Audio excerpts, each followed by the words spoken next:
What is going on, guys? Jack here, and welcome to episode 6 now of the Bristol Rovers career mode. And first of all, we're going to be going into this game against Portsmouth with our head held high. We've had quite a few wins in a row now, so we should really be winning this game. And well, that's mainly because Portsmouth aren't doing too well this season. I think they're in mid-table at the moment. So, you know, we fancy our chances in this game to be able to win it. And maybe a more comprehensive victory than by normal, because at the moment we're only winning by 1 or 2-0. And although that's good because we're keeping a clean sheet and the defence is doing well, we're not scoring enough goals, in my opinion. I think that we should score, you know, more goals. I mean, we've got the team to. We've got the quality and the youth to be able to do so. And talking of the youth scout star, all of this is pre-recorded footage which I did in a massive kind of recording spree. So I don't think I'll be able to do it till next episode, maybe episode 8 at the latest. So sorry about that, but yeah, I will be purchasing the Scout Future Star because people do want to see it, as they feel that it will add a little bit more interest to this series and make it a little bit more interesting and add a bit of depth to the side and a bit of quality, because, you know, if we can get a really good future star, I guess, that would be fantastic, because I would not sell him. And that was a very good chance there, and that was definitely a shot past the keeper, but cleared off the line. I don't think it was trickling over the line anyway, but it was cleared off the line nonetheless in the 28th minute. Don't know whose shot that was. I think it might have been Max Clayton, but it's instead them going on the counter-attack. But really good defending there from Berry. I'm really impressed with our new signing at right back. He's been very good, and really has replaced the right back that we did lose to, I think it was Middlesbrough, if I'm right in saying. But a lovely ball here, played through to Brunt in the 36th minute from John Joe O'Toole, of course.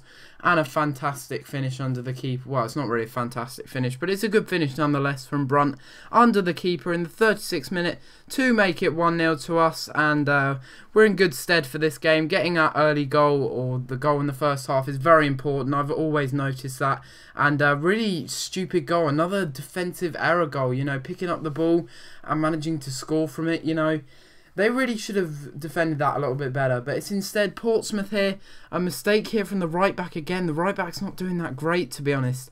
And maybe I'll have to get a new one. And they forced Mildenhall to make a great save there, and they really should have scored there from that rebound. I really don't know how they didn't. And, you know, we were very lucky to go into half-time at 1-0 up, to be honest, because they really should have scored that. It should have been 1-0, and I don't know how they fluffed that up. I think they were trying to pass it across the face of goal, but nevertheless, I'll take that, you know. 1-0 at half-time, playing very well once again. Keeping the clean sheets as well quite a lot. I'm pretty sure Mildenhall's the top keeper in this league so far, as he has the most clean sheets, and he's in excellent form, of course. And hopefully I'll have a squad report out in the next coming episodes as well, because it'll be interesting to see how our players are doing and how Matt Gill is doing, to be honest, because he hasn't gone down in any stats yet. And that is a big surprise, because, you know, he's old, he's 32 years old. Plays start to decrease at 29, I've noticed this year, in their stats, maybe not in their overalls. But you can see here they very unluckily couldn't get that goal to level it up. Just offside. I was extremely lucky there, because that would have been 1-0 otherwise. And that would have spelled some trouble, to be honest, because we really do need to win this game to be challenging for promotion. We need to win every game, really. That's just the whole point of doing this. But you can see here, great passing play, and, well, Oscar Gill doing some great work, crossing it in. What a fantastic cross to pick out Max Clayton, I think that was, and a really good headed finish into the back of the net. He is the last guy I'd expect to score a header of that. I mean, you know, he's got about 60 heading accuracy, yes, but he's a short guy, and to score a header from there, from almost outside, well, not outside the box, but, you know, it's still a good header nonetheless, and the keeper really stood no chance, and I really didn't expect him to score that, that's for sure, and a great next-gen replay there. Next-gen replays are just so beautiful, and that does make it 2-0 in the 70th minute, and yes, we do end up winning this game 2-0, very good result, to be honest, and playing very well. But before that, we've got a corner here in the 90th minute, and unfortunately we couldn't score from that, but still we do win 2-0 nonetheless, and that has put us in good stead in the table. I'm pretty sure we're first or second now. I'm pretty sure we're first, a point ahead of the team that's behind us. I'm not sure who the team behind us is at the moment. I think it might be Gillingham. I'm not 100% sure though. But nevertheless, we do win that game, and both of our strikers scoring the goals, which is good to see, you know. Although I have been complaining that we really do need to score more goals, because we have the chances, we can create the chances very well, but it's just sometimes not getting into the right places at the right time, really. And you can see we're going into a game here against Fleetwood Town, actually, and yes, we're currently in first, ahead of Burton Albion, who are second on 14 points. So we're 2 points ahead of them. So if we do draw this game, it's not the end of the world, because if they lose their game, we're still 3 points ahead of them, which is a win ahead of them, and that's all fine and dandy. And yeah, we're going into this game. I'm pretty sure we're away in this game, so we're not going to have the home advantage. And yeah, it's going to be an interesting game, to be honest, because I'm pretty sure that Fleetwood Town aren't doing that well in their season either, and you know, they won't be doing too well in the table, so their morale is going to be quite low. And we get a very good chance here. I think that's Ollie Newton, I think it is, or Norberg. I don't know what his name is, to be honest. That's just a bit appalling, to be honest. But our midfielder there comes very close to scoring a goal in the early stages of this match, and that probably should have been a goal there, but you know, I was just being a bit too cocky going for the near post.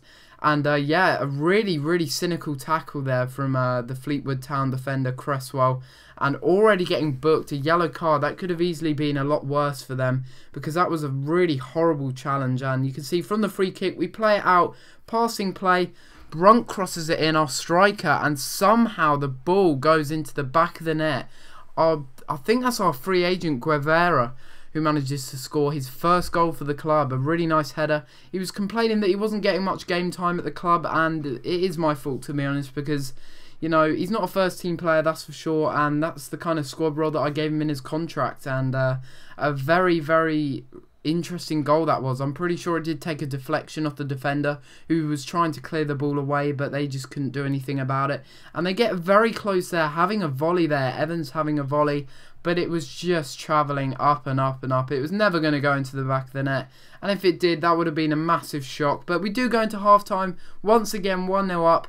Very good performance once again. And Mildenhall, our defence just generally, you know, Gary Kenneth, all of our defenders, Tom Parks I think it is, they're just really doing well, and I'm just really happy with our defence at the moment. And I'm really thinking that maybe I should bring in another striker, because, you know, we've got Mainpar on the bench, who is kind of like a sporadic first team player, I guess you could say, but I didn't really want to bring him on because I'm just not really comfortable playing him. I think he's more of a lone striker, because he is fairly tall and he's got great heading on him. So, you know, he's more of a target man than anything else, and he doesn't really suit the two striker formation that I'm currently running at the moment. But I do indeed bring on a couple of players there, because the fitness was getting quite low. And in the 50th minute, we concede a corner here. Probably shouldn't have conceded that, but, you know, it's a great tackle again from Kenneth, doing really great work at the back, and they crossed this one in, and very close to scoring that. I had the power on it, but Mildenhall matched it with a great save. And you can see here we pick up the ball again from a defensive error, and Max Clayton using his pace, passing it down to Smith, our right back I think, who crosses it in. Really lovely cross, but unfortunately the header hits the crossbar on the outside of the goal, and it looked like the goalkeeper had parried that out, but it was indeed a goal kick, which was a bit disappointing.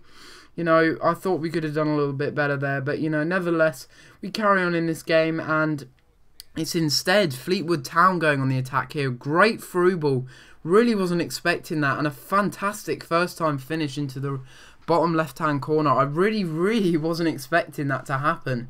They'd had nothing in the game, and suddenly they just came out of nowhere. They had a spark of confidence, and they managed to score that goal. It was a big surprise. You know, the fans were spurring them on, and it's a great finish, to be fair to him. You know, I don't think any of our strikers have scored a goal like that this season, taking it down on the first time volley.